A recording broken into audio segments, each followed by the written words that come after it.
Showtime! Woo! Woo! Woo! Woo! Woo! Woo! Woo! Woo! Silent and profiling. Woo!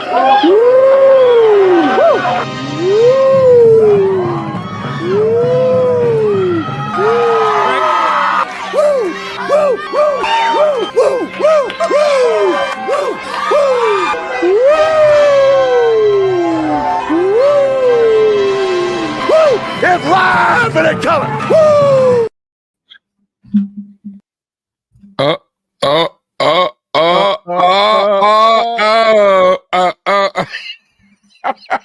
Welcome to the Mafia Sports Report on the Buffalo Fan Base Network. I'm your host, Tommy, to the highest degree, to the TOP, from the 313, and by my side is my main man, my toucan Sam, the one they call the Apex Man, Mr. Mikey. What's going on? Happy Victory Monday to you and everybody else out there. I made it.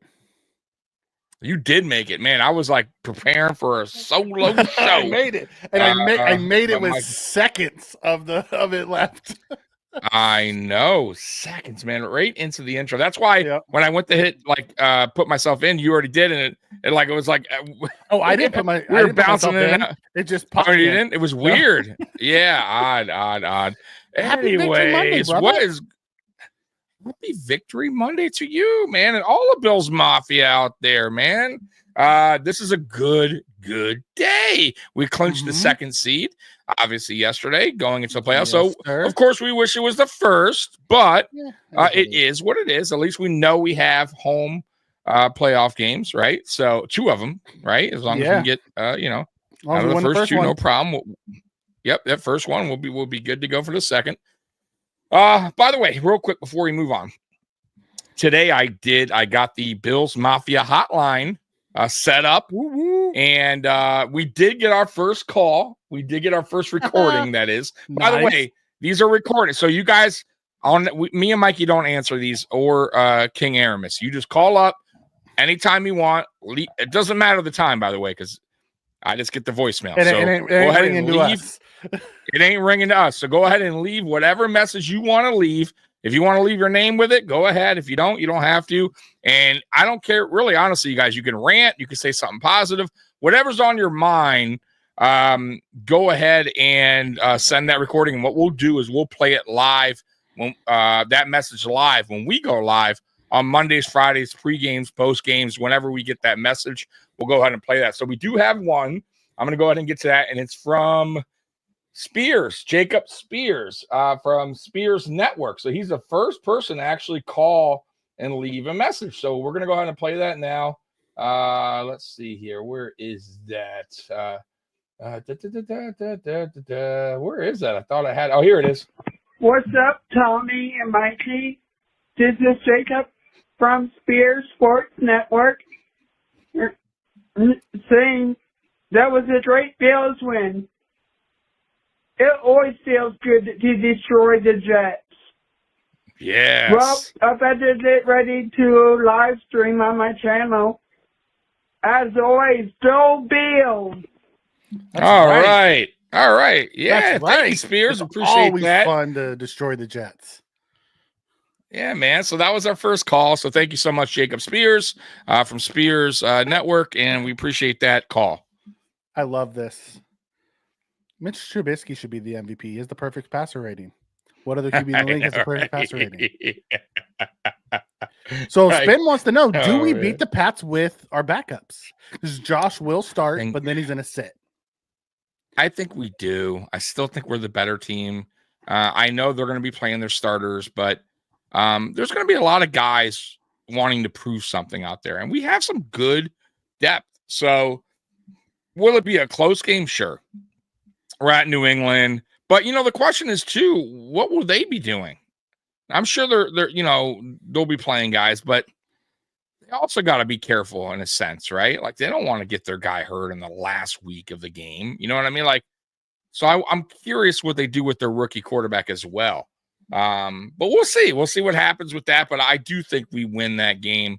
I believe we have the depth. I think our depth is better than their team. I really do. And I know that's a shitty thing to say about their starters, but they don't have their team is not very good. They are a bad football team. They just played us really well, and we just played really stinky the first time around. That's just facts. So. Ben asks this question, but if we lose to the Pats without Allen, does that help his MVP case? Listen, no.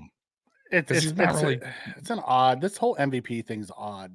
Like if you listen to the media, a bunch of them say yes, a bunch of them say no. I listened to Joy Taylor go on for like 5 minutes about how Saquon should be the MVP because he's the 9th person ever to rush for 2,000 yards. Yeah. I'm like, you're forgetting what MVP is about. If you remove that player from the team, are they as good as they would? You know what I mean? Who's the most valuable to their team? If you remove Saquon from the Eagles, they still have A.J. Brown and Devonta Smith and Hurts and Goddard and that offensive line. We watched him win the Super Bowl without Saquon. Is he really the MVP, the most valuable player because he rushed for 2,000 yards? It's not the best player award. It's the most valuable player award. And that's where things are starting to get lost. Yeah, I agree. But that's the problem when it comes to the people that are placing the votes. Yep. All right, let me go ahead and play that for you.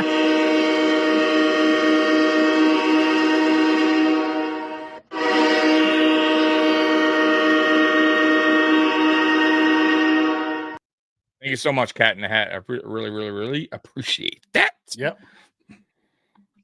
Last game redemption. Yeah, we did play like shit. We did. But going back to what you were saying about the MVP.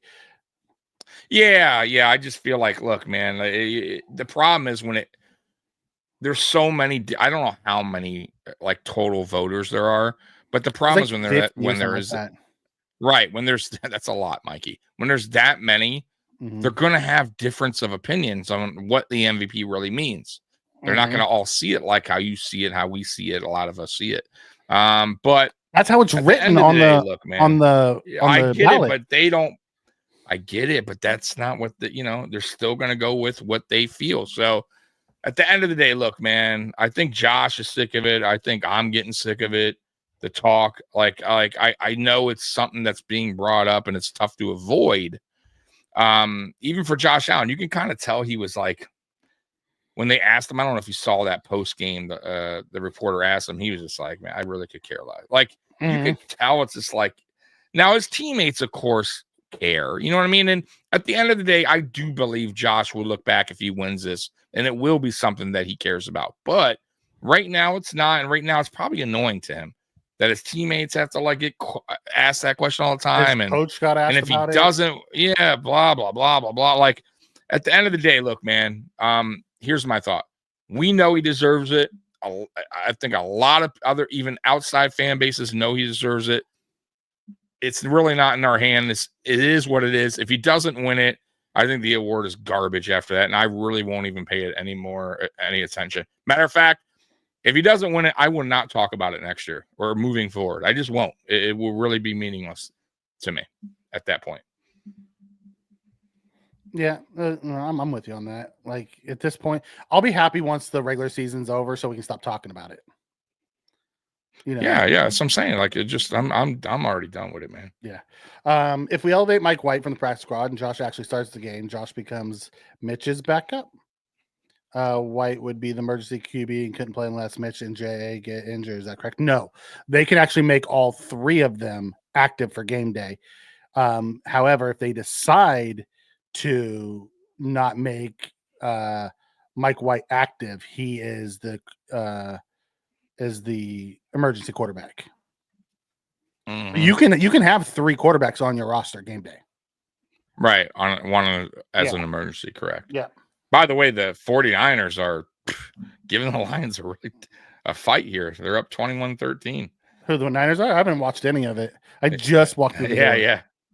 Yeah, so their kicker missing an extra point. That's why they have 13 points, the Lions. So it's 21-13. They Bates just missed? scored. He doesn't normally 49ers. miss. Yeah, I know. Extra point. Wow. So it's 21-13. That kind of shows you Lions defense is banged up, man. They're going to have to really just play once again, like what I was saying with us earlier, like their offense has to be clicking on all cylinders going into the playoffs if that's how their defense is going to hold up. Because like I'll tell you, it doesn't matter if they win or lose this game, really, because it all comes down to it doesn't, because they still have the exactly. It really does. But still, you still don't want to lose it. You know what I mean? Like, boy, Weston, what's going on, brother? What up, Weston? Speaking of the number 1 seed, you know, they are in the house. They about to rest up, you know. I wanted to hit this one because this is I've heard this narrative over and over and over. Hoping either Miami or Denver win this weekend. Bills want no part of Burrow and Chase. What makes you think the Bills give a shit about that? The players. The fans may not want any part of that team. Right. I don't think the Bills give a shit who it is. Yeah, I don't either, but I will say this. I don't see Denver Miami losing to the Jets. I can in a weird way because I don't know about Tua yet. And they didn't play that great against the Browns with Browns are better than the Jets. Snoop in there. No, maybe are they? I mean that quarterback. I got to tell you, that quarterback for the Browns.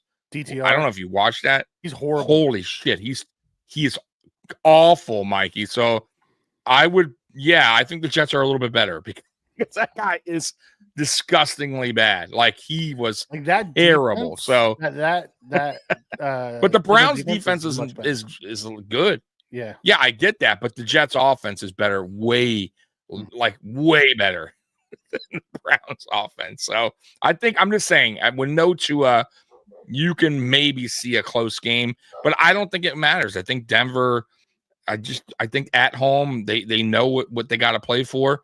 And they're going against backups, man. If they can't beat the Chiefs backups, starting Denver offense, like that's a problem. You know what I mean? And starting defense. So I just can't. I don't see it happening. Mike, they're always going to do that, and they're going to play the narrative that because I heard Keyshawn say it today that Josh Allen's probably going to win it because they've been trying to give it to him for 4 years. Mm-hmm. Okay, they were trying to give it to him. They could have gave it to him the year Aaron Rodgers won if they really wanted to. He's had the numbers to do it every year. Don't tell me they're trying to give it to him. He smoked Lamar last year in numbers. But wins were the big thing. Right. So it is what it is. I really don't care about the MVP. Mad. I want a championship ring. Me too. Actually, is lining it up for Lamar. I want Josh to win it, but I pray Josh doesn't win it because, football fans it's getting so bad. It's getting so bad, and it's the national media that's pushing these narratives. I don't know if you saw the whole Ryan Clark one. He said if Josh wins, it's going to be like the Charles Barkley winning it. I read you. I think we talked about that. Yeah, it's so bad. Like, what are we doing? It's just craziness, man. It is. I don't get the why do we have to tear down one to appreciate the other? That's my big thing. It's just the way it works. Yeah, I get it. I said Josh is the MVP and upset. I'm a Chiefs fan, so he has no bias to this. I think Josh will win the MVP. I really do. I just think the narrative has just gotten so bad. Shaver needs to be on the 53. No, he does not need to be on the 53. He has one catch in his career. I think he has potential, but it's way. I wouldn't listen. It's the playoffs. You're not wasting that spot with Shavers right now. I would say with him, he's an interesting prospect. To keep on the roster, on the practice squad, whatever. Go into next season and the off season. Once again, let's see what he has. You never know. I mean, there could be a spot for him, but not now. He says we're going to throw the game against Denver, so our arch rival, Fraudulous, don't get into the playoffs. I don't give a crap. Like I don't know why everyone's so worried about. Did you watch them against Denver? They didn't look great. No. They haven't looked great all year. It's their offense that looks good. Their defense is terrible. I wouldn't be scared. I'm not scared of any team. Let me make that clear. I think there's certain teams, if you want to say you'd rather not play or whatever, you rather avoid because you might think it might be a really, really tough game or down to the wire. I get that, but I don't think we should fear any team. I'll be honest with you. Not even the Chiefs. Like listen, man, like we're a very, very good football team. When we play like the right way, we're a tough team to beat, and we're going to give the best of the best is playing right now in the playoffs. Mm-hmm. It is what it is. So I don't think teams fear us either. It is what it is. You got to play the best to be the best. So that's how I look at it. And we're going to have to go through it, man. DG, there's a lot of them that are just like, wow. Hitting on Roy, says, I really haven't seen Denver play. Listen, Denver has an elite defense. Their offense is their defense. Their defense is really good. I don't know about elite though, Mike. I've seen them in games where they have also that front that they have. Yeah, I believe leads the league in sacks. No, I'm just saying, but I've also seen them give up some points this year. Quite a bit. If you can stop their front, yes, they will. They're not great on the back end. They have Surtain. Outside of Surtain, they're not super great on the back end. But there was a game this year. Line is so dominant. They usually take over. So they gave up 32 to the Browns. They gave up 27 they gave up 34 to the Chargers. They gave up 30 to the Bengals, and they gave up. But yeah. So I would say they started really strong because if you go back on their schedule, dude, they were keeping teams to they were keeping teams to 10. The Bengals. No, I know, but Bengals beat them because that offense couldn't do nothing. No, I get it. I'm just saying the last 4 games though, they've given up some points. They've given up some points because their offense isn't doing anything and leaving them out on the field.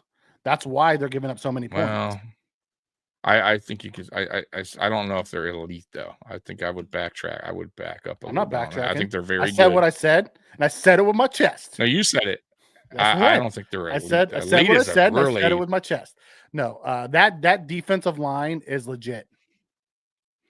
Sure, but a defense on whole, you think they're elite? The whole defense? I don't think so. No, I think that defense. I think they're very good. I think that defense line. Okay, that's fair. Now that's fair to say. I think they have an elite cover corner in Surtain. He may be the best in the league. He's really, man. He's. The rest of the guys are just pieces back behind there. But man, that defensive line. Yeah, dude, that dude is good. Is legit. Weston comes in and says the same thing. He hates them, but don't sleep on him. That defensive front's no joke. Benito and Allen and dude, they had like 10 sacks against Burrow the other night. They collapsed. Oh, they were getting on. I think I'll talk to you about this. They rush lane discipline, the integrity of the rush lane, and then they just slowly collapse the pocket and don't let you get out. Yeah, it's crazy. Yeah. No player in the NFL history who's won the MVP has gone on to win the Super Bowl. Okay, that can't be right. No player that's ever won the MVP has gone on to win the Super Bowl. That can't be right. I don't know that stat, so I'm not going to say yes or no. That doesn't sound right. That sounds off. I don't have any any research into that. That just sounds weird. I don't either. I'll tell you. Here's a pop quiz, or not even quiz, because I don't even know the answer. Here's a question for you, Mikey, and there you go, Roy. People on the chat. Mahomes won the MVP and the Super Bowl in the same year. Sorry. There you go. Or maybe he said maybe. I thought so. Let's. What I was going to say was, here's a question for you in Bills Mafia. Has a team ever won 13 plus games without a 1,000-yard receiver on the team? I have no idea. I know. That's a weird. It's a really good question. It's a weird. Do you know the answer to that? But it's. I do not. That's what I'm saying. I don't know the answer. Let's go to ChatGPT. I'm saying a 13 plus team, 13 plus win, because that's going to be us. So I'm just curious. I'm sure, right? I'm Cross sure ChatGPT. there is. All right, let's see. Let's see if the chat can answer that before you pull it up. Curious. Yeah, same season. Any season. As an NFL team won 13 games without 1,000 yard. Why are the Bills so much better in the second half of games? We've Great been adjustment. adjusting well. Yeah, which we were not very good at in years past. Yes, so, there's been instances where NFL teams have won. Okay. One notable example is 2019. There's been only 13 times. Or no. Okay, so that's not. The That's not 2019 Oh, Niners went 13-3. And their leading receiver was George Kittle, who finished with 1,000 yards, but he wasn't a wide receiver. Okay, so 1,000-yard receiver then in general. So I'm talking about like tight end too. You know what I mean? Okay. Like in general, just a player that picked up 1,000 yards receiving. Could be a tight end, could be even a running back. I wonder if it's going to go way back in the day. Roy saying It Green might Bay be last way back year. in the day. Check Green Bay last year. He's questioning that. I'm not sure. It may be, huh? It's possible. Damn, Bart started that shit 1 year. The 2008 Carolina Panthers. No, but they didn't win 13 games. They only won 12. See? So 13 games, guys. I told you it's a funky stat, man. Weston saying the 2017 Eagles. And Roy saying maybe last year Green Bay. So Did Green Bay win 13 games though last year? I know. That's odd. That's odd. I don't know. I think Green Bay started off bad, didn't they? There's no way they won 13 games. Because I remember Green Bay not having a good record last year, and they barely pulled it out to get into the playoffs. They went on a roll. So, yeah, if you guys can figure it out, let me know. Right here, it says 13-3. Ashton Jeffrey was the leader. Okay. So, yeah, all right. It just doesn't happen much, I guess, because I saw somebody post it on X today. I'm like, that's interesting. Oh, so DG's talking about the MVP. Who won the MVP on the Super Bowl? So there has been. Yeah. So Emmitt Smith, he's saying Steve Young, Brett Favre, Terrell Davis, Kurt Warner. Patrick Mahomes. Okay. We should have known Kurt Warner because the year he had there. 11 players have won the Super Bowl and the MVP in the same season. Bart Starr, Terry Bradshaw, Lawrence Taylor, Joe Montana. Then he goes into more and more and more. Okay. Got right. Okay, well there you go. I don't know who had that stat earlier or said that. I think they said that Dan Mitchell was talking about it. Someone said Dan Mitchell was. Well, Dan Mitchell clearly. Yeah, I'm like that didn't sound right to me. Oh, I guess he didn't check.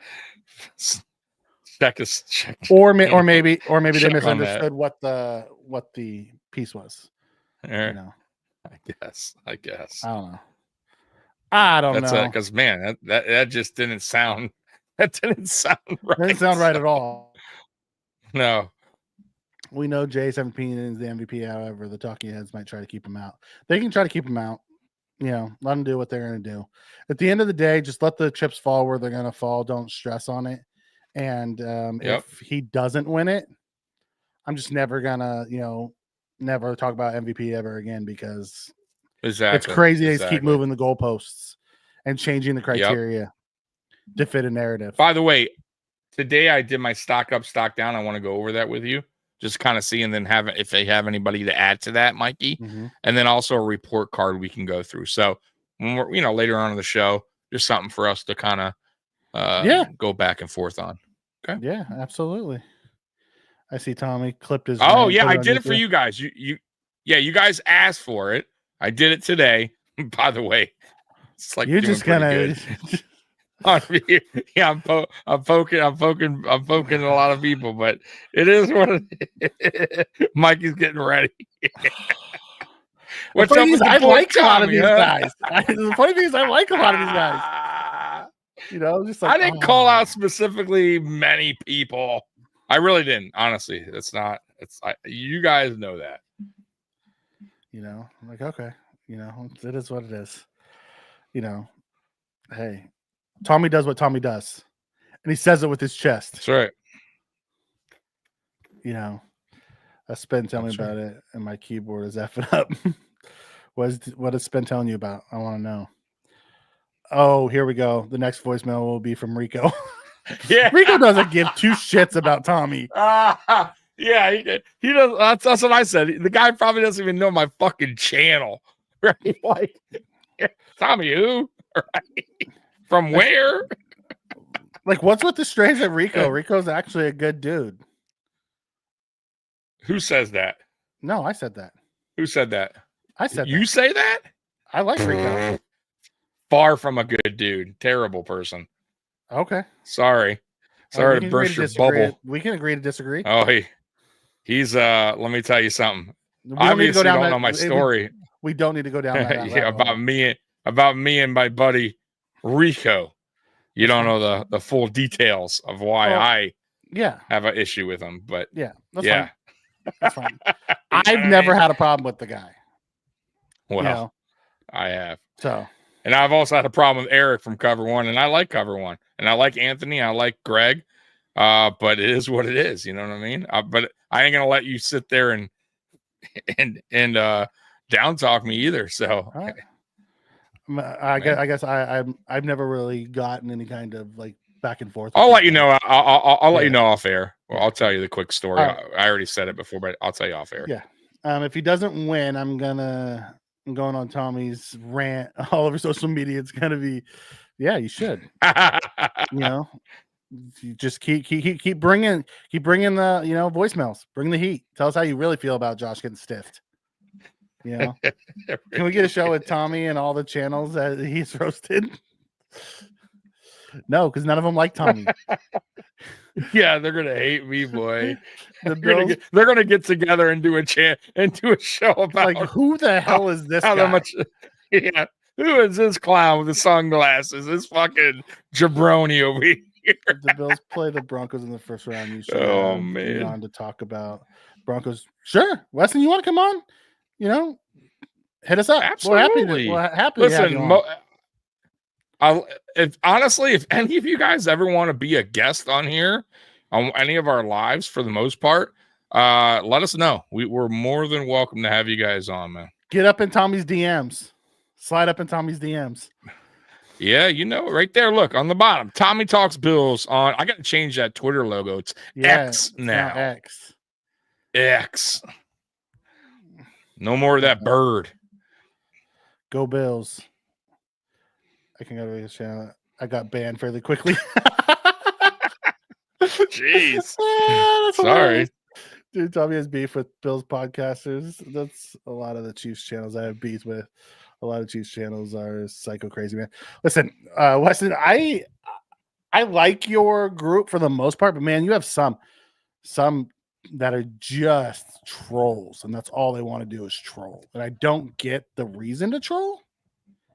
You know, if my team sucked and we lost a lot, I might troll. But if you're the one winning, why are you coming in and trolling? I have never, I'll be honest with you, like I have seen like Dolphins, like TD Finstock or like some Jets media guy or whatever, but I've never, for some reason, I've never watched a Chiefs channel ever. Mm-hmm.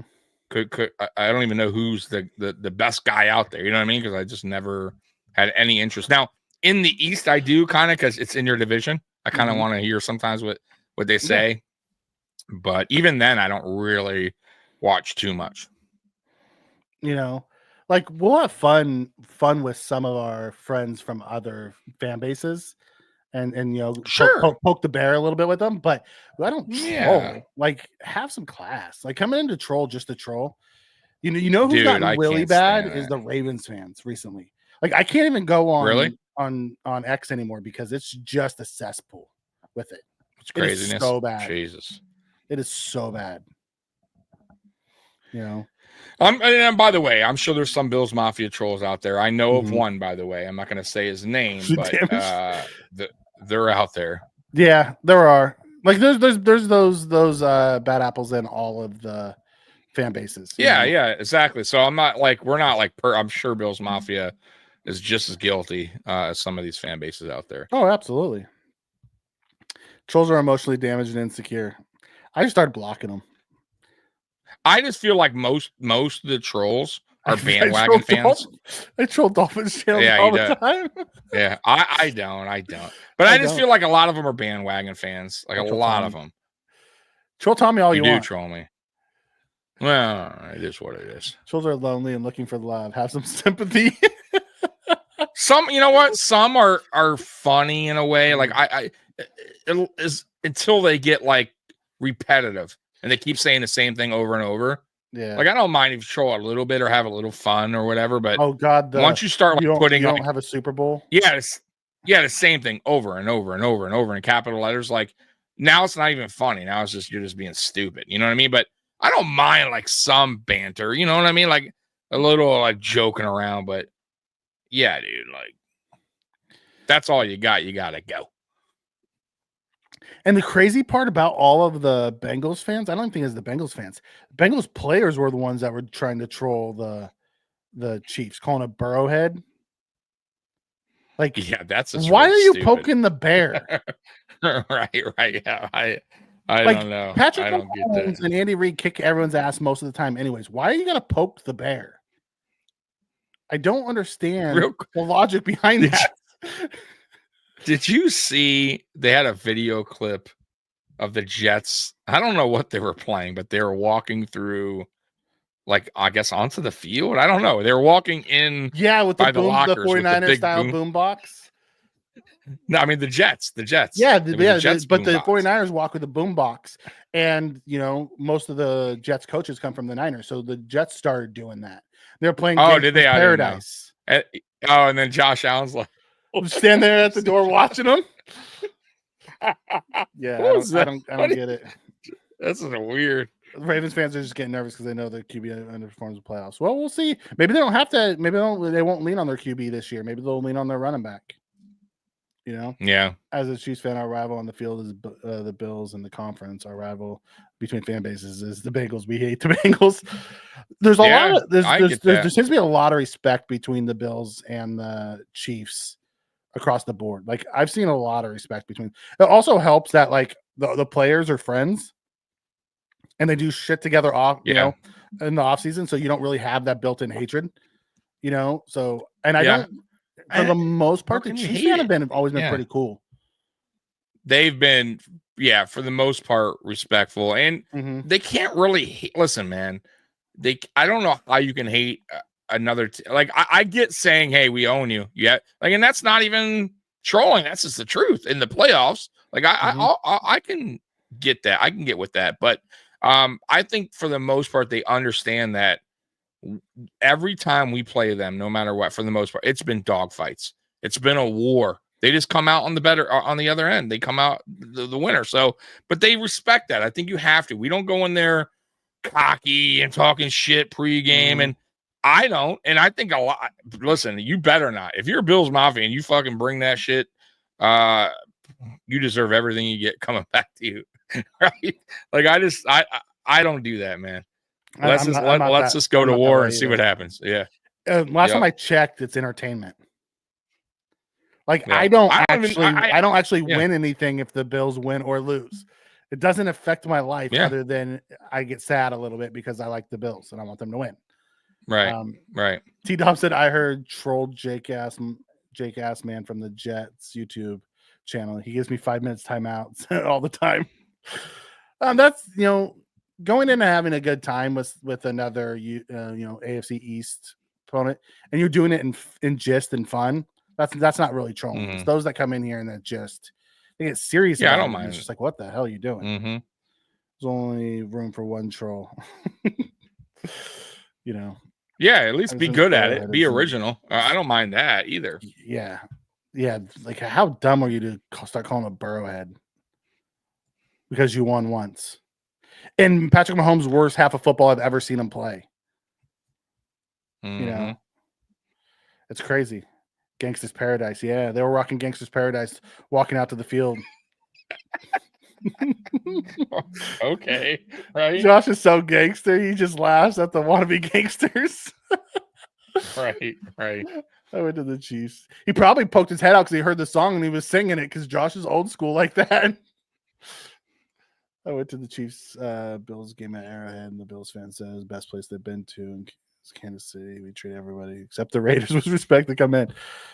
Yeah, I've heard that from multiple Bills fans who have gone. Said it was like one of the best times. You know, I always trolled Mikey. His orange Bills hat last year. You did troll me.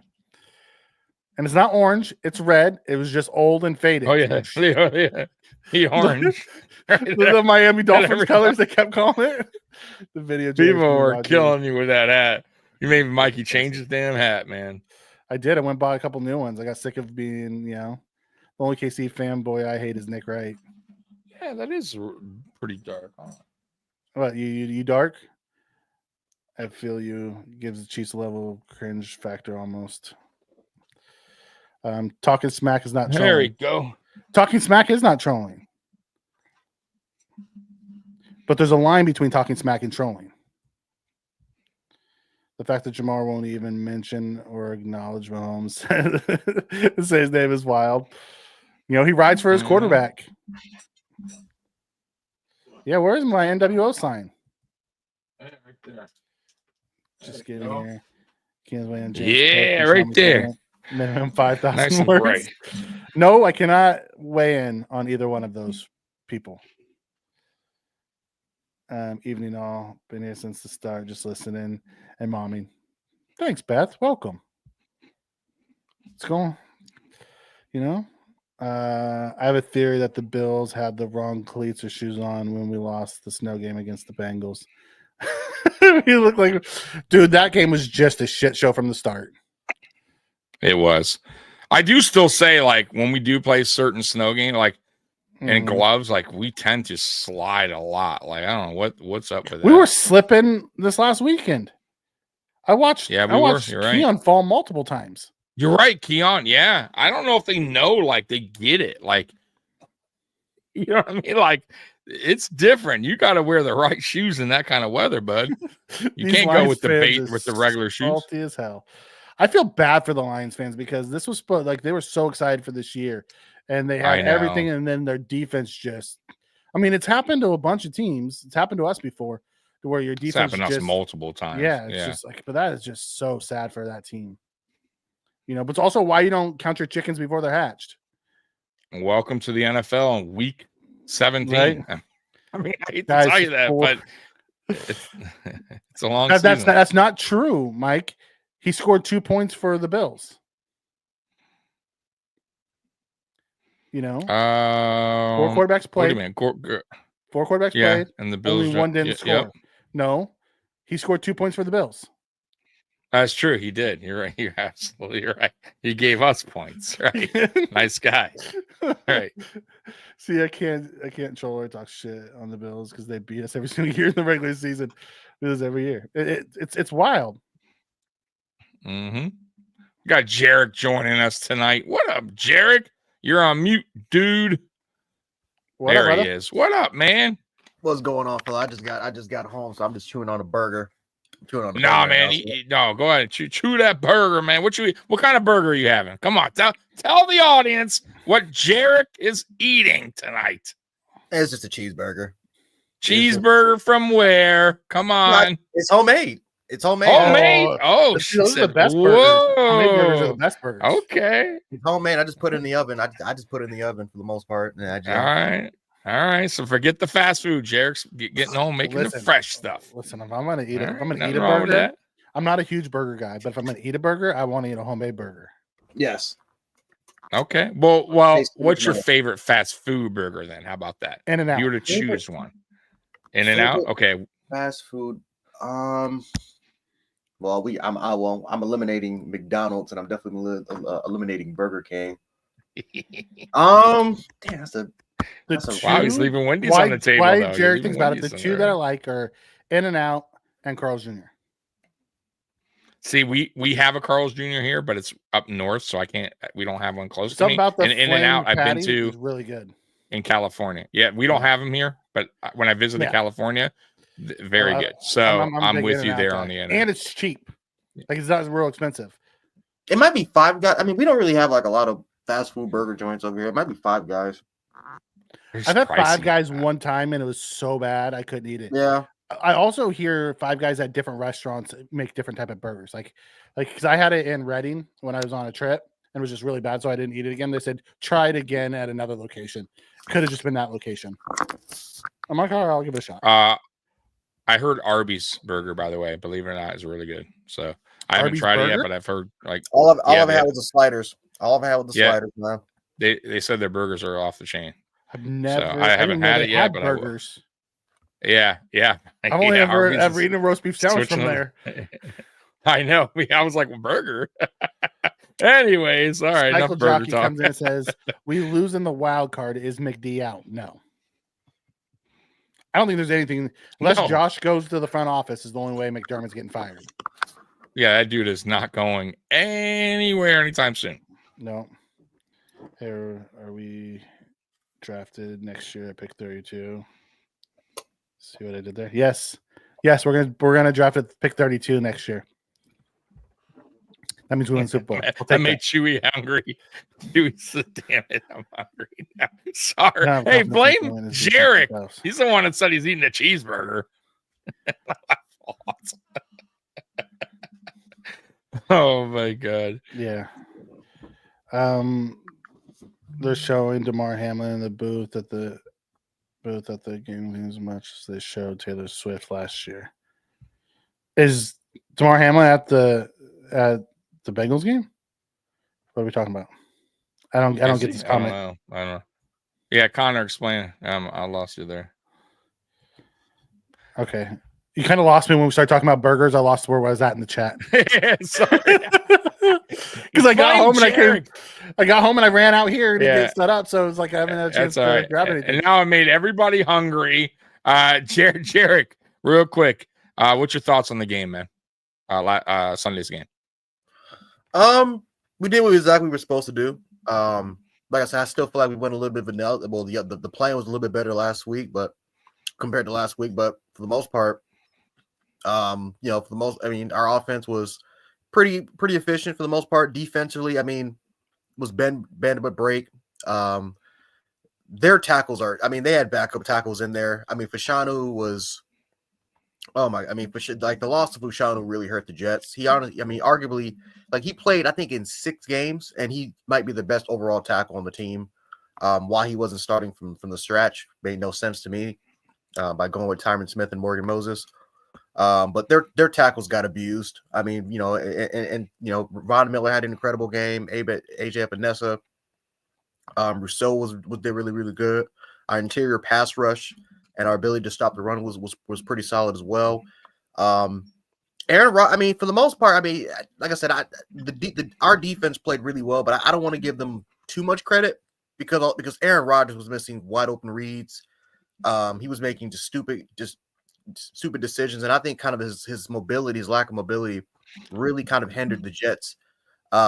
Pretty much, I would say for this entire season. So, yep, the Jets had they made so many self-imploding mistakes. Which, to be fair, that's our defense. Our defense capitalizes off of your mistakes, right? We can give up 500 yards, and we'll still probably give up 20-something, like 21 or 22 points, and we'll still outscore you by 2 because that's what we do. We're a bend but break defense. We're great in 3rd and short situations, 4th downs and short situations. We're great in the red zone. We take away the football, but we do give up a lot of yards. That's just what we do. The Jets made a lot of self-fulfilling mistakes. It fell right into us, and once we picked the momentum, we never went back. The Jets were pretty much done after I would say after the second drive. So. This is what I thought that we would do to the Patriots. We would just dominate them, but it didn't really happen. The Patriots didn't really make a lot of huge mistakes defensively. Not to mention, too, they showed so many different looks that honestly we haven't really seen all year. And so the Patriots just, they gave their entire A game to beating us, which still didn't really happen. But we'll see what. Obviously, like I said, we'll see what happens. Obviously, this week because there's rumors that Drake May is not even going to play because he was. I'm gonna put the quotations. He was quote unquote concussed. See, I didn't even hear about that. Yeah, I thought they would maybe put him back in. Yeah. They chewed him. Yeah, so there's a possibility. I talked to a couple of Patriots reporters. They in some spaces, they were just saying like it's a possibility that he doesn't play. That a lot of their starters don't even play. Well, they have the number 1 pick right now, and if they go out and play against our backups and win, they lose the number 1 pick. Right, they get the 5th pick. Exactly. Worst case scenario, they get the 5th pick because they're locked in top 5 because of strength of schedule. So if they lose that game, worst case they get 5th. But if they win, obviously they seal it, and that's what they want because they can trade that pick. They will get a lot of exactly. Yeah, that's what I was thinking because somebody asked if we could, do we, if we can beat the Patriots, and I think we can.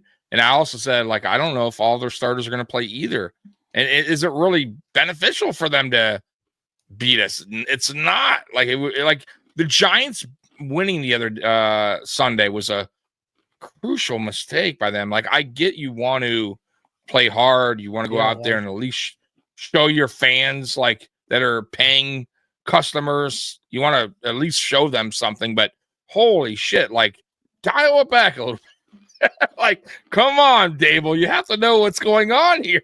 Right?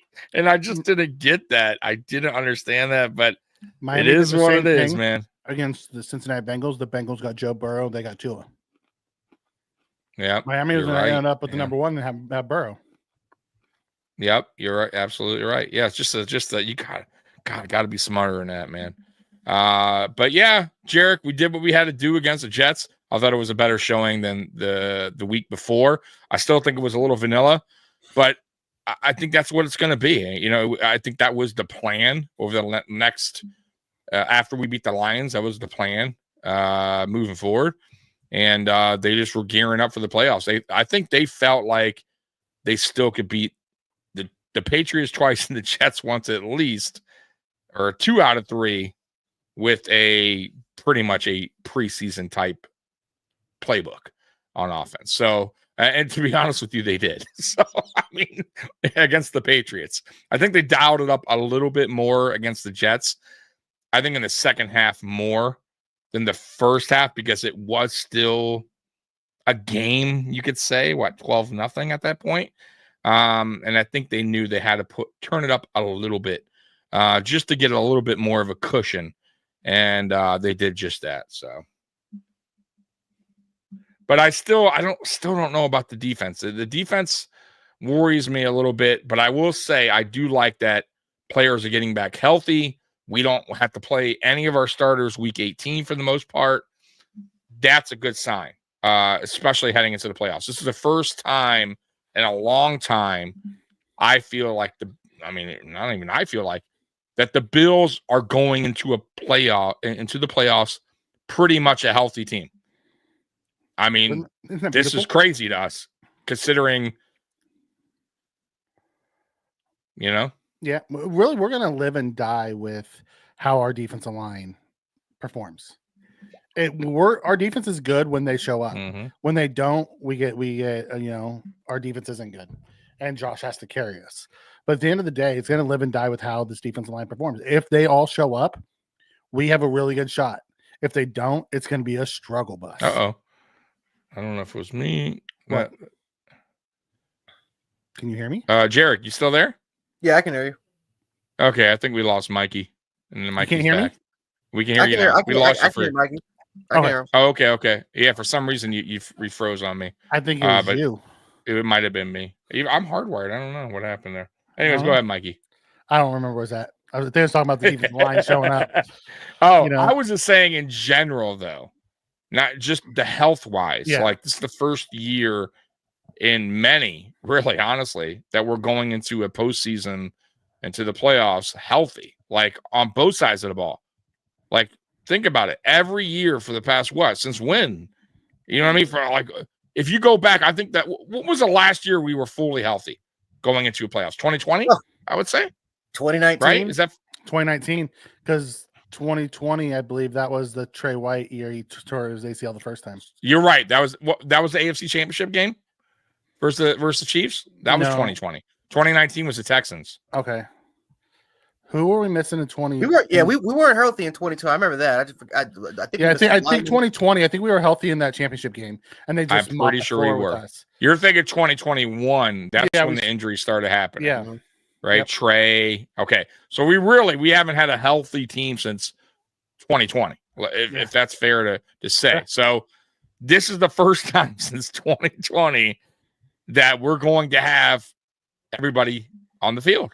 So that has to be exciting. Now, our defense is the part that worries me a little bit. However, if we could show what we showed against the Jets, where they start off hot out the gate, get some stops early on, the offense can get a lead, get a cushion, I feel fine with that, with the defense after that. Like then they can fine. You want to play your bend, don't break, like, because that's what's going to happen. I'm telling you, if the defense comes out aggressive, like Sean McDermott sometimes does, and we get a little bit of a lead, he'll go back to the soft zone and let teams creep back in, and we'll win close games. But if we get that cushion, I believe we can win those close games. That's how I see it. Well, I don't disagree with that.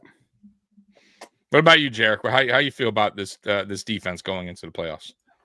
Yeah, I'm really there's one team that I think that is, that does make me nervous, and that's the Ravens. Only because we don't really have. I mean, we've added a couple of we've added additional run stopping defensive tackles, but it's in the playoff. It's about knowing the personnel at particular situations.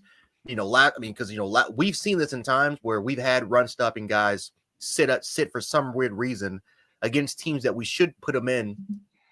So it's about kind of knowing your knowing your personnel, knowing when to kind of play them in certain situations. And, we do. I mean, again, we are a bend but break defense. We're not really a team that's elite against the run.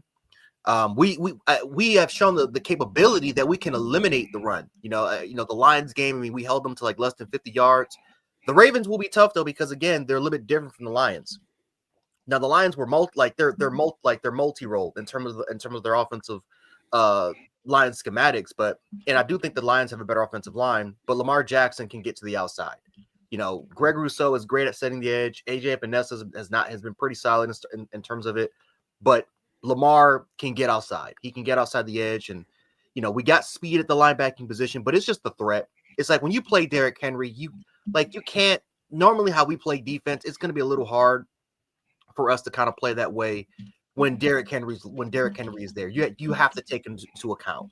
And then you look at both their receivers, they're number 1 and number 2 in the league in terms of separation. And a big reason why they're number 1 and number 2 league separation is because of Derrick Henry and Lamar Jackson. They get into a lot of those favorable matchups that they want to get, and that's when you start to see a lot of those deep skinnies, those corners, those crossers. This is where those to kind of take into account. So the Ravens offensive line is banged up. It is banged up. So that will be very interesting to see. But that's a game where if we're going to win, again, we lost that game when we got blown up by them. We didn't have Bernard. We didn't have the second level of our defense. We didn't have Teron. Yeah, we didn't have Teron Johnson. And Teron Johnson can fill. Milano can fill. Bernard can fill. Braylon Spector, Dorian Williams was capable of doing it. Spector wasn't. So we're gonna have more guys. Spector had us in wrong format. Like yes. The long touchdown run when they shifted, he shifted, which left the gap wide open. Yep.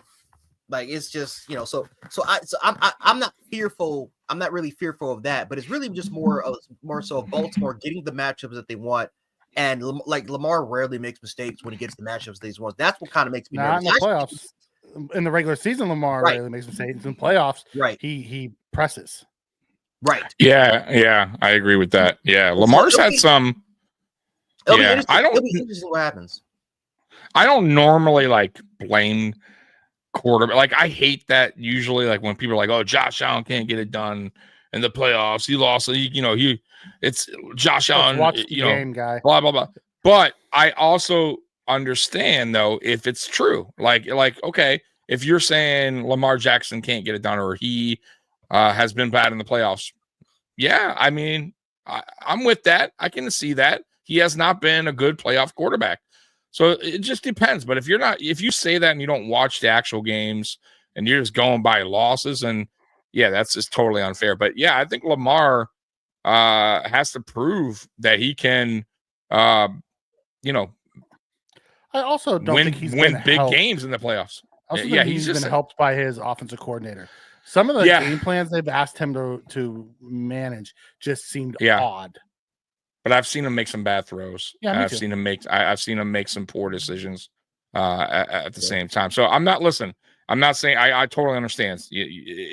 Football is a lot has to go right. Your offensive coordinator needs to put you in the right position to win.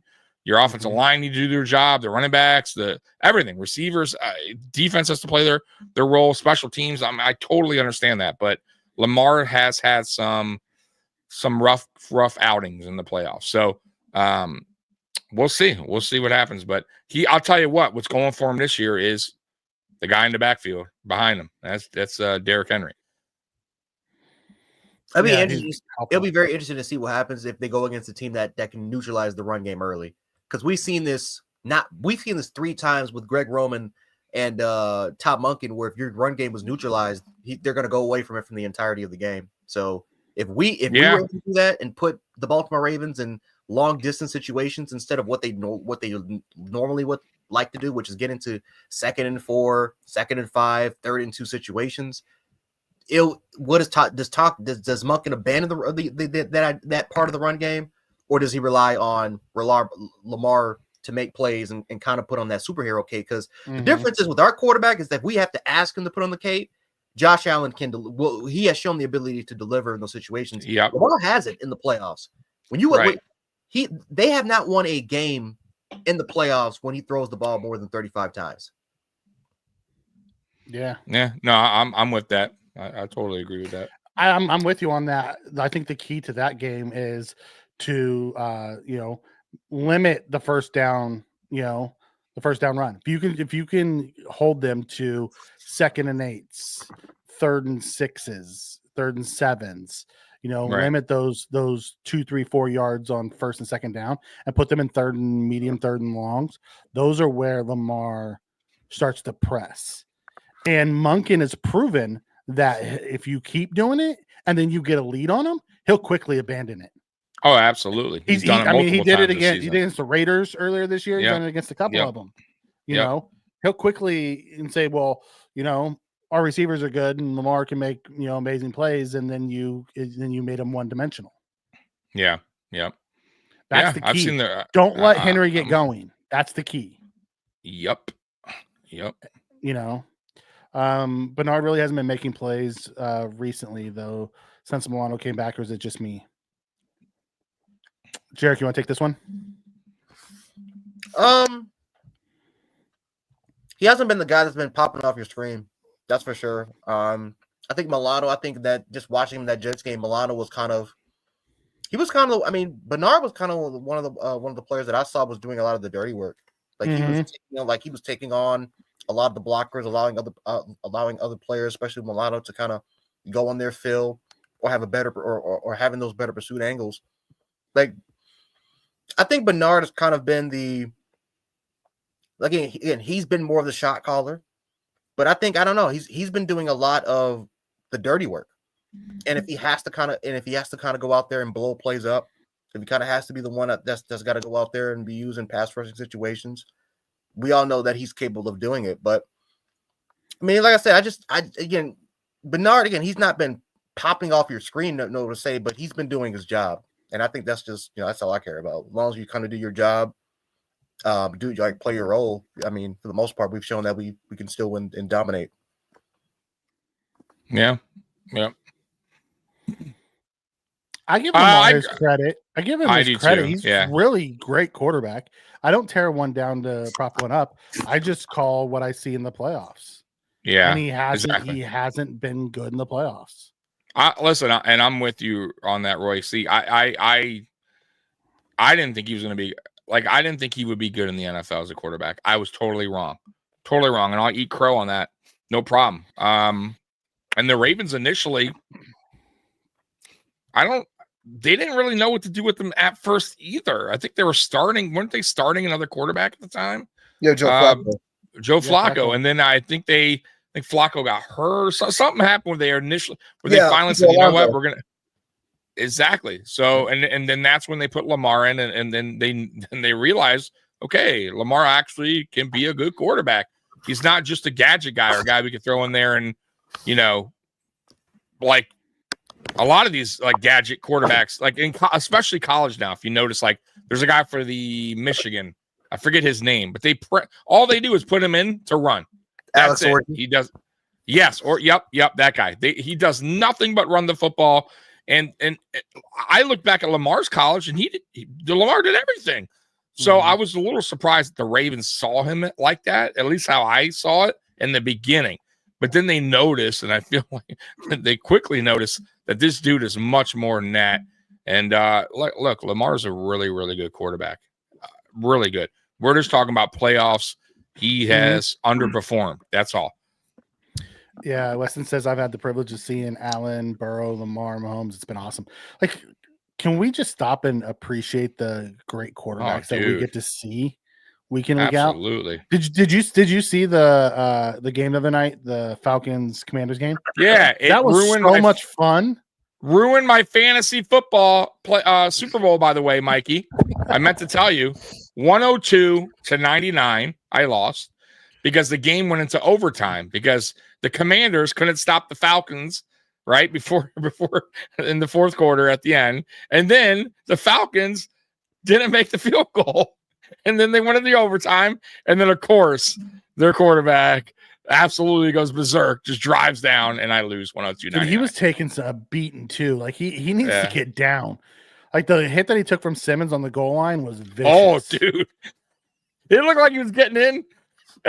And Simmons pushed him walloped him. That's just holy shit. That's just not who he is, man. Like even in college, like he's always. I mean, he's gotten destroyed. Just running 15 yards on the field, he gets hit. I mean, it's just. It is what it is. That's just a part of his. I mean, he's gonna learn. I think eventually he'll change it in time. Josh is the same way. Josh was very reckless in the beginning. He is. He's a little, but still, it's still not the ideal thing to do. Yeah. In the NFL, you will get caught up. I'm with you on that. That was just like, man, he got walloped down there. I was like, whoa. Yeah, he felt that. He definitely felt it. Stats, all of a sudden, Joe Burrow should win it, not Lamar with his stats. They're talking about Joe Burrow if he gets into the playoffs, giving it to him. The talking heads are. He had a hell of a season. I don't lie. Joe Burrow had his stats are up there. I mean, even stats wise, I mean, Lamar, I think like the only thing Joe Burrow's beating him in passing yards. He's beating him, obviously you got the touchdowns. But if we're talking about like the total, like we use the argument for Josh, I mean, Lamar, he's beating everybody except Burrow in total touchdowns. Mm-hmm. Yeah.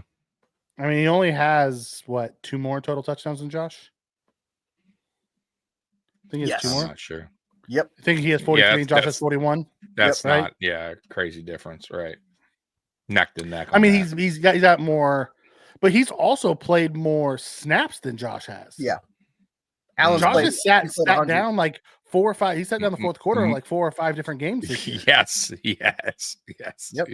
That is true. You're gonna have less. I think he has like 60 less snaps than Josh or something like that right now. He also has less the whole game. Yeah, less talent around him too, especially in the beginning of the season. Yeah.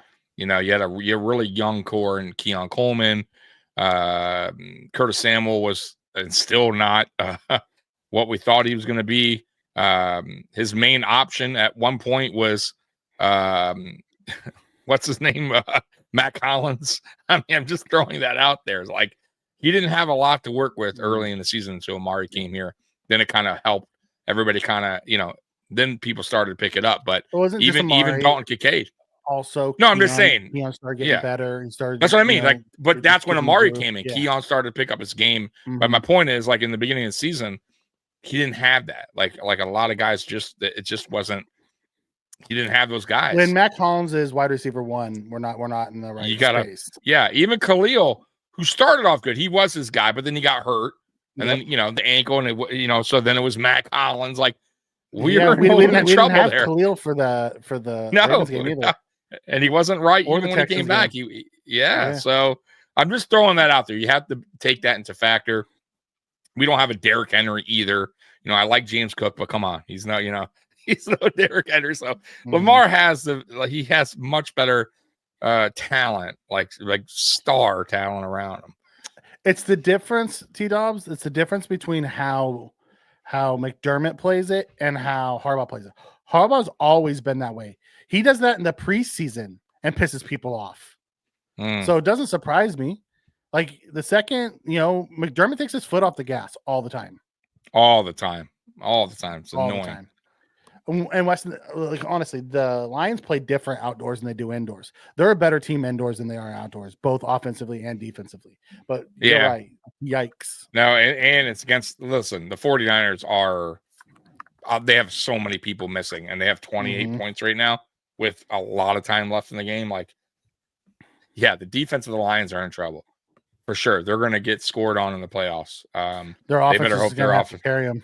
They're going to have to carry them. Yep. Scary about anymore. Not on defense, but you also put them in a dome, and it's a whole different ball game. Yeah, absolutely. Yeah, that for sure. Please be us on Sun Pat's #1 pick. Oh yeah, please beat us. I hope the Pats do beat us this week, and they lose out on the #1 pick. I'd be okay with that. Yeah, that would be a huge mistake, boy. I just don't see it happening. I don't either. At all. But hey, Lamar padded his stats. Don. Derrick Henry wouldn't fit in our offense anyways. I love it. He's talking about the fact that this week against the shitty Browns. It's funny that you say that, Connor, because they would just shit on Allen's numbers for doing that against the shitty Jets. Oh, did you have any news, by the way, before we keep going with the chat? Okay, I do got this. I want your opinion on some of these on the report card. So I got the report card. We'll skip the stock up, stock down. So report card, right? Let's see what. Once again, shout out to Bill's Wire. So let's see if we agree or disagree with this. Okay, pass offense A-. Agree or disagree, fellas? Okay, I can give him an A-. I would say probably I'm closer to a B+. Yeah, I'm a B. Yeah, I'm probably closer to a B+ than an A-. Okay. All right. Rushing offense B. See, for the rushing offense, I'm closer to a A- than I am a B. The rushing offense has been good this year. So against the Jets, you think our rush offense was a B? Okay. No. No. This is for the game. Oh, this was for the game? Yeah. This is the game. Okay. First off, absolutely not for the. I thought this was overall. No, absolutely not. An A-. We threw for under 200 yards. Don't give me that bullshit that our pass offense was an A-. It was like a C. We had dudes dropping balls. Wow. Jared, do you agree with that?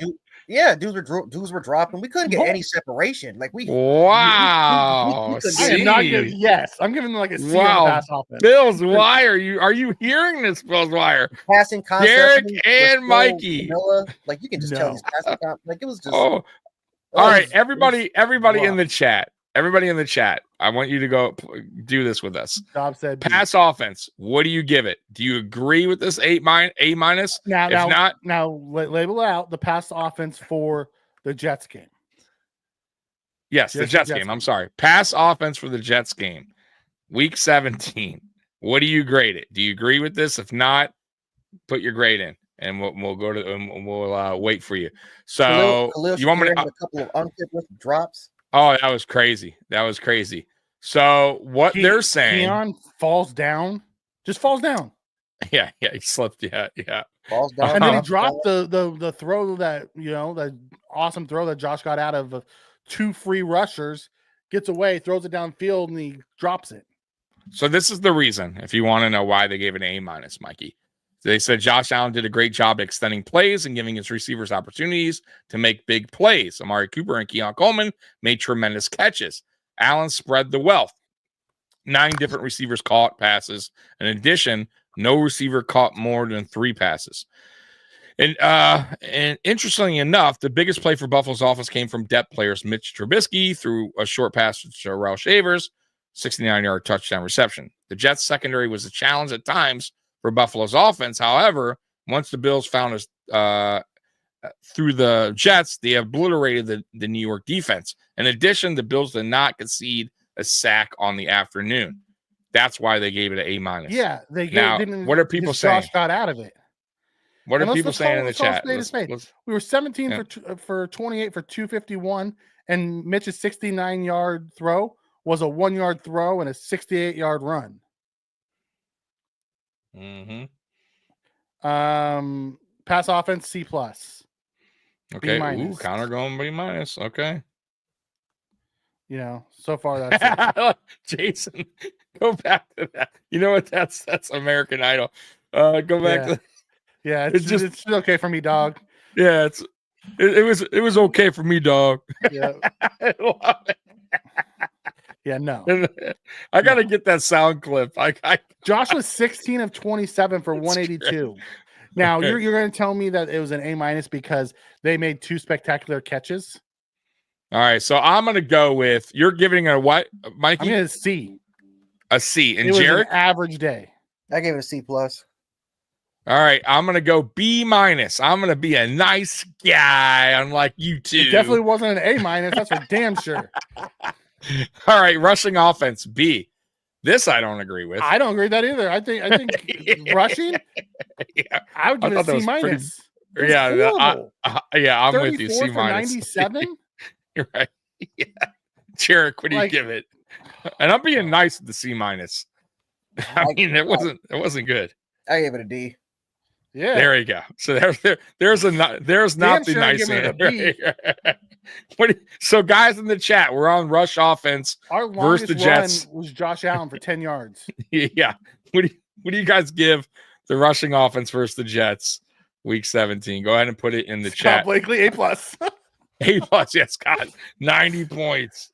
Nice guy, Tommy. I am a nice guy. But not on the would have guaranteed MVP for Josh, and Keon dropped it. Yeah.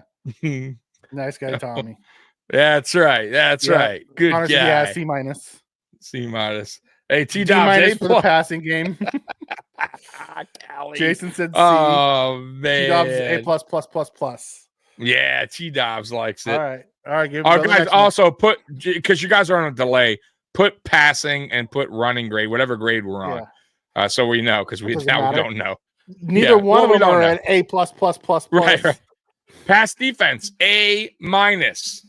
Mikey, agree or disagree? Pass defense. I would probably say B. B. Jarek? We'll give it a B+. B+. Okay, I'm going to go They only did give up 169, and really they only had 112 before Aaron left. Like they were good, but I really don't think that was the pass defense as much as that was the defense. The rush. Crushing. Exactly. Yeah, I'm with you. He was 12 of 18, so the guys were open. I'm gonna go B+. I'll stay with Jarek's B+. Pass defense B-. Okay. The refs were a Z-. Pass D was a B+. There we go. You know, those defense have to do. Dan, Spin not happy. Spin is not happy with the grade. He wants an A+. All right. That's fine. Let's get to the next one. Rush defense B+. Mikey, I'd give it a B+, if not an A-. Like they were Which good. One? They you gotta pick one. You can't go A- or B+. You gotta pick one. I'll give it a B+. All right, Jarek. I gave it a B. Ooh, Jarek's going. Jarek's a tough boy. If he 112 yards. If Jarek is a judge at a contestant show, you better not be going to his show. They gave up a few. They gave up a few big. They gave up a few. 10+ yard runs. But then they stopped them. I mean, at the end of the day, I'm gonna go B. I'll say B as well. I like the B+. I think the B+ was good. Okay, and Jarek, what'd you say? B? I gave it a B. B. All right. Jason said B. Roy said B+. Whoa! Look at this one, Mikey. Where's my defensive line? It was straight to special teams. Yeah, well, we could say defensive line. Go ahead, because I don't think they have it. Defensive line was an A. Like they were. The defensive line played well. Defensive line. I gave that an A. Me too. A. I think A is if defensive line's gonna be added into the pass rush, that's fine. In the pass defense, then I would give it an A because that defensive line was on point this week. No, I'm with you guys. What about special teams? They say A-. Wow, Smiley has an A- on this list. Do we agree with this, Mikey? Special teams, A-. Kind of hard to Smiley. say no. I know. Coverage was good. Bass made all Holy his kicks. shit. Martin was good. I thought the returns were well. You know, both Wade Davis and Codrington returning the ball. Kind of got to go with it. Yeah, I know it. It's unbelievable. I think they got an A- despite Smiley. We have a miracle. It's a miracle, folks. It's a miracle. You know? Jarek, what do you give special teams in this game? Hey. I gave it A-. What a nice guy. All right, we're all in agreement of that. Special teams F because it. Smiley's still our coach. What about coaching? That's not on there either. Just coaching in general, the whole coaching staff. C+. C+. I'd give them a tough. B+. Their ability to adjust at halftime is been so good this year. I don't like a lot of their opening game scripts, but their ability to adjust has been really good this year. And that scares the shit out of me. I know. Yep. I'll go B on the coaching staff. I thought they adjusted well. It wasn't I thought McDermott got the guys up to play, at least the defense. You know what I mean? Like it was a different team that I like, especially defensively. I would like to break this out. I'd like to give an A to Bobby Babich for the way he played, for the way he schemed up his defense in this one. Yeah, absolutely. I thought he was really good. I would like to give Joe Brady the B because he had a really slow first half and a really good second half. Correct. Yep. And then Smiley had the A. So that's why I came up to the B+. And then McDermott, I would say B, had his guys ready, as best as he can. You know what I mean? So, but I want to make sure Bobby Babich gets the credit that he needs. And McDermott. Absolutely. Because I kill McDermott when the defense sucks. I need to give him the credit when it was good. Right. I don't want to give Babich all the good credit and McDermott all the bad credit. McDermott and Babich get the A for the defense because they say what you want, but they were after that first drive where they stopped him on the fourth down. I thought they were really, really good after that. Like because Aaron Rodgers had the guy wide open and he threw it at his ankles. He could have ran for it, or he could have hit the guy wide open and he threw it at his ankles. Like he was mad at that guy. You saw that? Like when the play happened, he's like I'm like, hey, Rodgers, that was a terrible throw. How are you mad at him? That was a terrible throw. Be calling is a D-. You got to give him his credit when he's good. This is their stock up, stock down. I actually did this video if you guys want to watch it on the channel. After this live stream, for those who haven't. Stock up, quarterback Josh Allen. Can we all agree? Stock up, is that fine? I think stock down. No. Stock down for Now this one, what do you feel about this one? I would say he shouldn't be on the list at all. I think he was neutral. He was 15 for 53. The average was bad. 3 points. The average was bad, but I also don't think a lot of it was his 3.5. Yeah. I'm with you. What about you, Jarek? What do you think about stock up, stock down, or neutral for James Cook? I'm more neutral. I mean, like I said, he did have a rushing touchdown. I guess exactly. You have to factor that in. Yep. I got to factor that in. He was like one, like just missing a big one too. Like last guy, like get him by the foot and then take him down. Like he was so close to breaking one of them. Yeah, exactly. So I wouldn't say stock down. I think that's a neutral. bad. Yeah. Stock up, Epinesa. Yes. I would say yes. Right about you, Jarek? Yep. Okay. Yeah, he did. So we agree with that. He did his job. What he's supposed to do. I'll say that. You're going against the backup tackle. If you can't dominate him, you don't belong on the field. Right. But we've also seen this defensive line disappear against backup tackles. That is true. So I'll give him a stock up because he did what he was supposed to do. What about Ray Davis being on this list? He didn't really even get many 6 for 9 yards. Yes, stock down. Yeah, you think stock down? Okay, 6 carries 6 for 9 yards. I guess. He's was it all his fault? No. Was it his Right. fault? No. They knew we were running, and when we ran him, Right? like was it his fault? And it was the backup line. But you got to give. 6 But for yeah, 9, I guess you're right. Not the greatest stock half down. share. All right. What about you, Jared? You agree Stock with that? down. Stock down. Yeah, he's Okay. the third. At this point of the season, he's the third guy, and we got to have listen. We're gonna have a conversation about Ray Davis and about what's gonna happen about his future here, man. Because listen, He's 20. He's going to be 25 next year. And right now we're the next 2 years is going to be the golden age of running backs coming out. It's the golden age. Like I didn't know his age. I didn't know he's up there. And so that's interesting. And I mean, I would say from the first round all the way to the 6th round for this year, a lot of really, really good caliber backs that could be starters. So there's going to be a conversation. That's a great question, Jared. That is a good one. We'll probably draft one because Ty Johnson's on a 1-year deal, and we'll have Cook because they always like to have a 1-2 punch, and we know that Cook's on his final year next year, and so we're probably going to draft another one this year. 4th round, 3rd, 4th. You never know what you get. And see what we get. And then match him with Ray Davis and see which one comes out of it. Yep.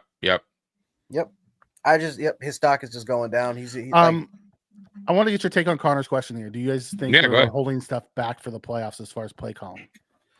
I think they have been very basic the last 2 weeks, and I think they'll be very basic again this week. Do I think they have some Trevor, some hidden playbook that they're going to dust off? No. I think you're going to see more of what we did against probably like the Rams and the Lions and things like that, but I don't think we're going to be some, thing that's going to be just out of the blue that's going to be totally different. Right. Yeah, I'm with that. I do believe they held back against the Patriots big time. I mean, very rare does Josh Allen say say something like you know what I mean? Like if he says it, I'm gonna believe it. You know what I mean? Like especially coming from him because he doesn't really not throw anybody under the bus, but he doesn't really give a lot of detail. Right, like he's going to keep it in house, and I felt like that comment was more like, "Hey, don't fucking look at me." Right? Like we just didn't want to show a lot.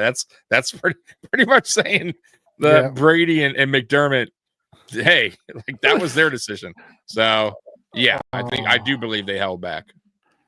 Scott Blakely, stock up on Ray Davis. Those 9 yards are critical. 9 yards. 9 yards.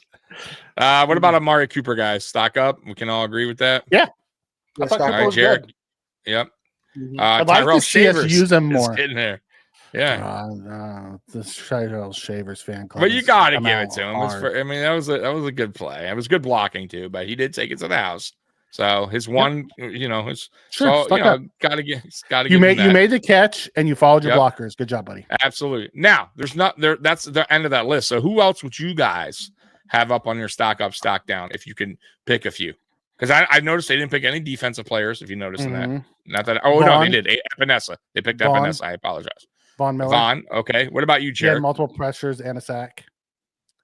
I'll say that Ed Oliver, his stock rose up again. Yeah. Oh, you're right. Ed Oliver should have been on that list. Notice in that game how many one-on-one opportunities he had. Yeah. And a lot of it was because they had they would have running backs or tight ends that would try to chip to some of the edges. Like the edges had a lot, they because the tackles were getting so decimated, you had to provide help, and so it left Ed on a lot of one-on-one opportunities. So yeah, I would say any stock down that you guys would have on this no, list but another stock up. Greg Rousseau, he had another half sack. There you go. His tipped pass that led to the Jordan Phillips interception. Like Groot's been playing, balling all year. What about our kicker and punter? Would you give them a stock up? Sam Martin, he had a pretty good game. I give him neutral. Nothing for him. You know what? I'm gonna have a controversial stock down again. He didn't have a bad game. Here we go. He didn't have a bad game per se. This is more so because I really like this player coming out of college. I'm gonna say Deion Dawkins. I would say he had. I'm with you. I'm with you. Will McDonald, his quickness coming off. Yep, I'm with you. Will McDonald had the best game I think I've seen an edge rusher play against him all year. Oh, you know what's fun? I'm glad you brought that up because Mikey, Sean from Red, White, and Bills actually commented on our YouTube channel from our post game, and he thought you were crazy for saying that about Deion Dawkins because you mentioned that in the post game. You're like he did a poor job or whatever, He was getting his ass kicked by McDonald multiple times. He did not agree with you on that. But he never agrees with bad line play. He thinks the Bills have the best line in football. He is an offensive line. He loves our offensive line. Yeah. Like, listen, I love Dawkins, and he does great a lot of times. But there's times that Dawkins gets his ass whipped. He doesn't show up. It's the oddest thing in the world, bro. Because he really is a good tackle. Like he legitimately is one of the better tackles. He might be the best left tackle right now in the league. I'm gonna be honest. But there's games where he just doesn't show up. Yeah, there we go. Buffalo Joe for sure led the team in tackles, right? Yes. You see, guys, stock up, stock down. Put it in the comment. I have a neutral. Ooh, neutral. Here we go. Bishop. He looked really good with all the starters. The second the backups came in, he turned around. Yeah. Yep. I'm with you there. The second he didn't have the other guys around him, he got turned around. Like that's where I need to see him take that next step and become good even with the bad around him. You can't just be good when the good's around you. I agree with the Scott and Connor. So Spencer Brown, stock up for me. I love Spencer Brown. Brown was really good. Hey, Connor, I agree. The tight ends they weren't that good that game. Knox dropped one. Yeah, I'm with you. I'm with you, Connor. Kincaid only had 2 passes? Not much. Yeah, he had 2 catches. Yeah, so he had 2 catches, 24 2 catches, 24 yards along the 13. That's come on for a guy was supposed to be the guy this year. Mm-hmm. He really, honestly, if we were doing a stock up, stock down for the year, we should do that actually, Mikey. Next Monday to finish out the season. Okay. We should do a yearly grade and a stock up, stock down. Yeah, so we'll do our grades and we'll do a stock up, stock down. That will be fun. Stock up for me. And Tommy and Mikey, I am pissed off, man, because I'm like, listen, I love Kincaid. I think he's not Dawson Knox in terms of him being a vertical threat. He's just not. He's not them. We don't use him that way. It's crazy because we've seen him run crossers and he's good. He can do it. We just don't use him that way. Yep.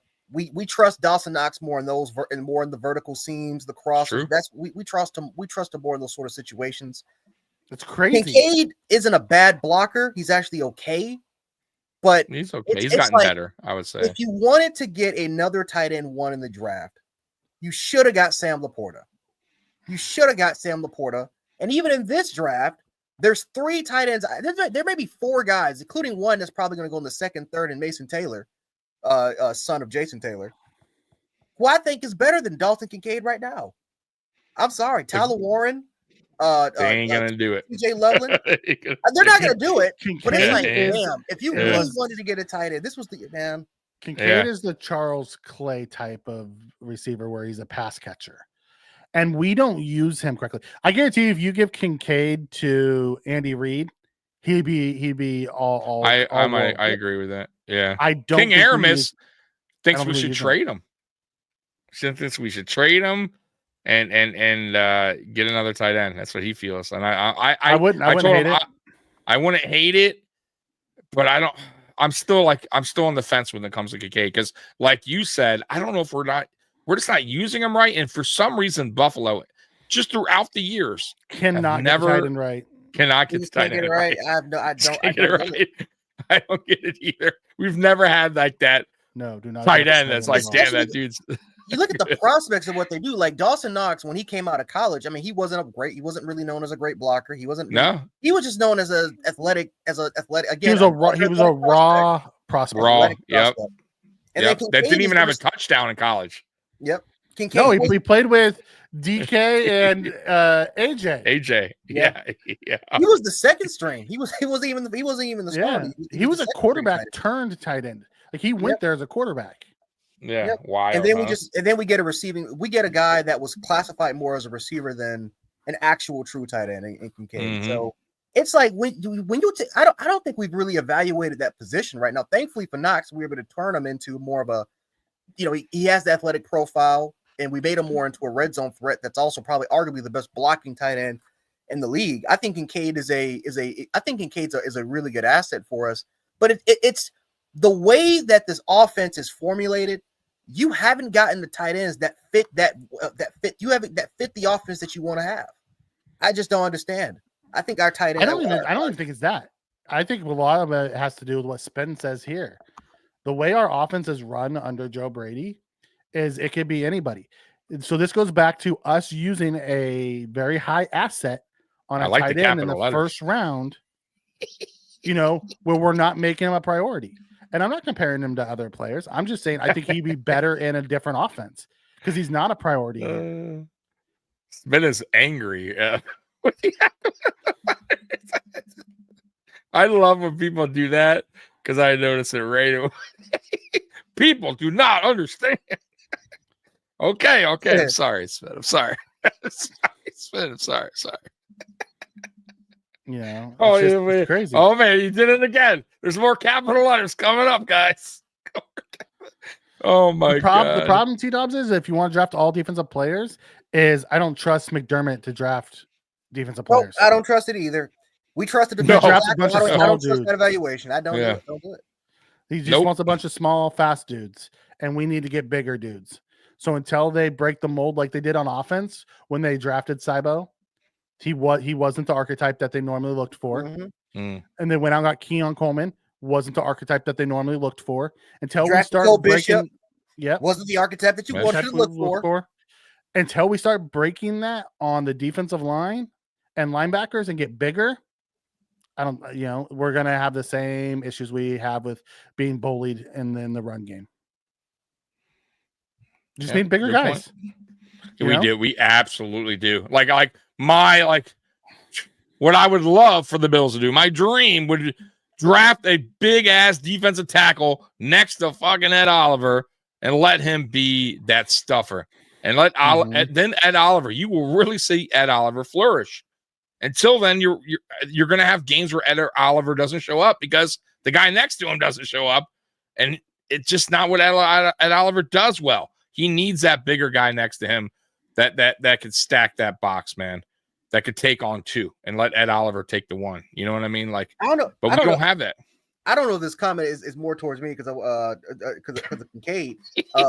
Because I don't think Laporta, if we would have drafted Laporta that year, I don't think Laporta does anything in this offense either. Yeah. I don't think he is better. My thing is again, I understand like this is an offense. Listen, I get it. This is an offense that it's everyone eats. Well, so do the Lions.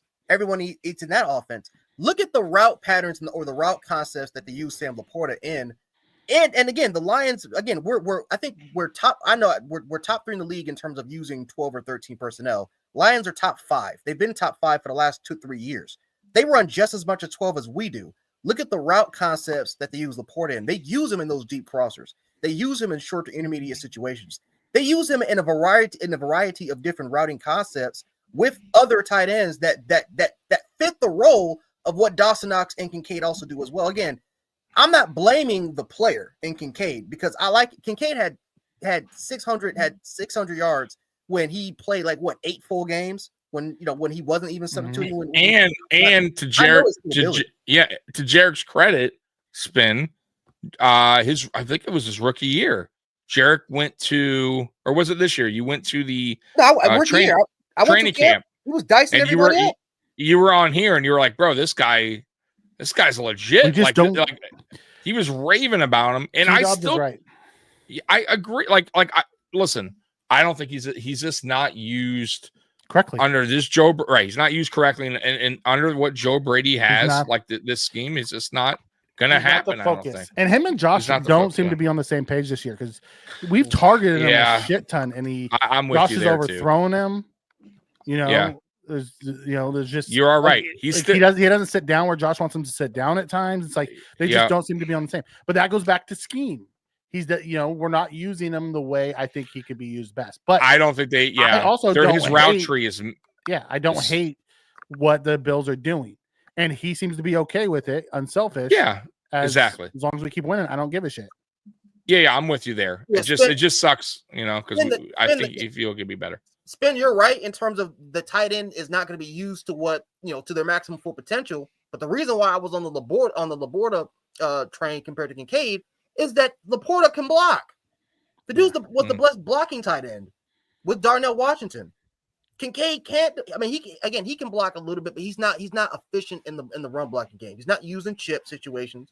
He's not. I mean, he's a limited tight end that you only use mostly on second to third down situations. Sometimes you use him in the slot. Sometimes you use him out wide, but you don't use him to chip like you use with Dawson Knox. Laporta was going to be another tight end that actually fits that 12th role with Knox because they're also guys that can be 3-down tight ends and be valuable in the run game.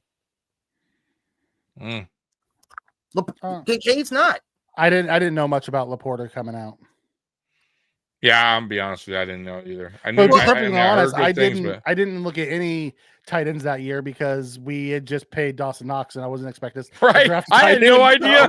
I had no idea we were getting. You are right. I had no idea that was even happening. I will never forget Mike's reaction when we drafted Kincaid.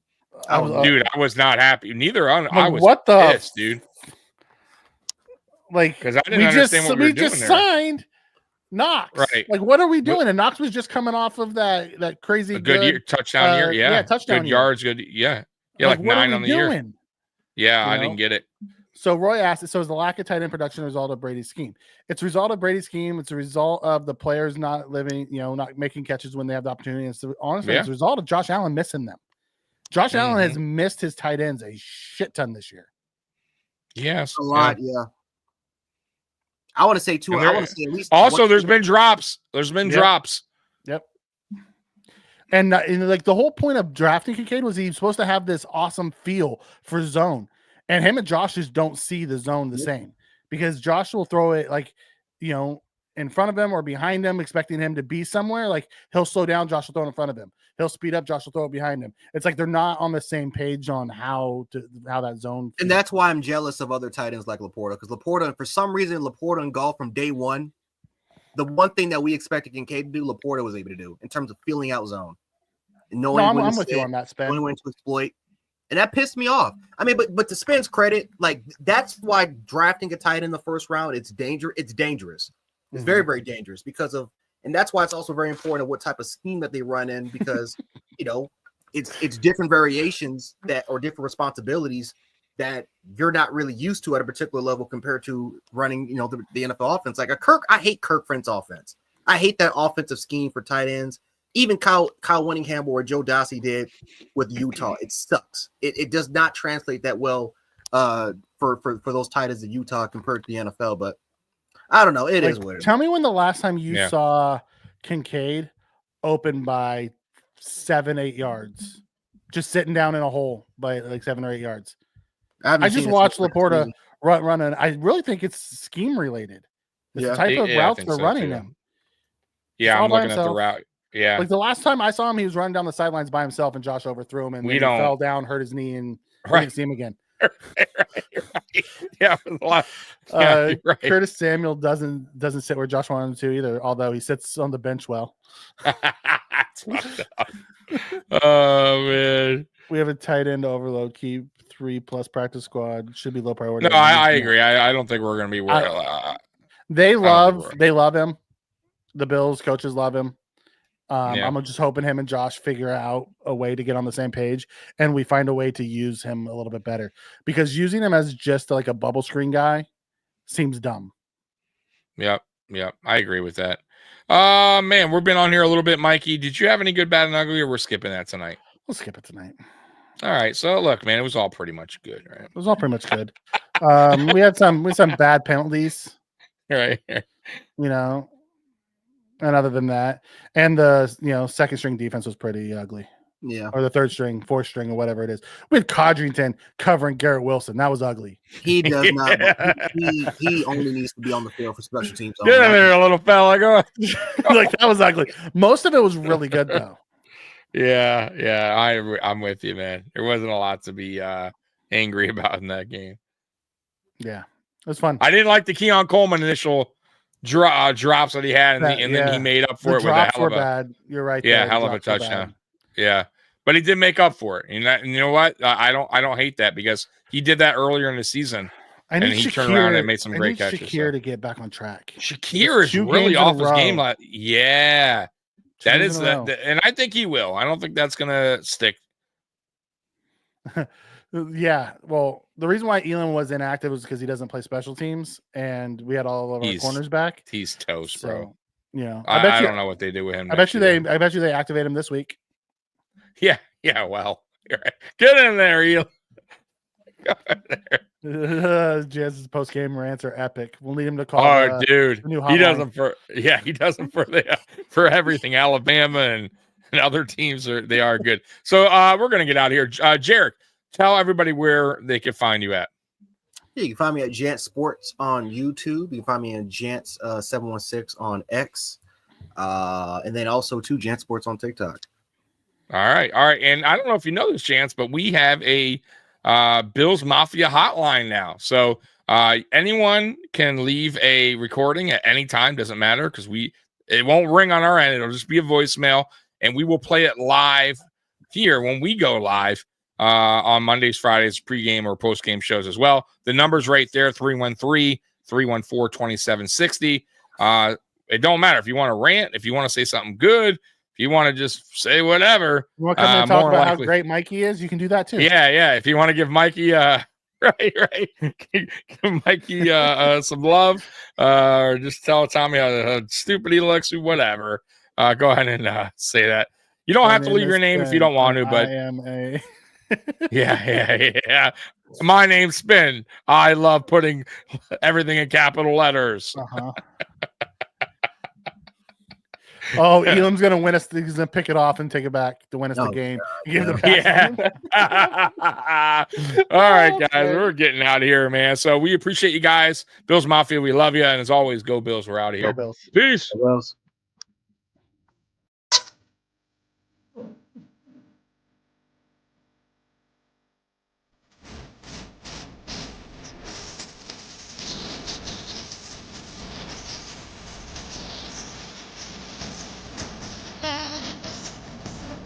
Ah.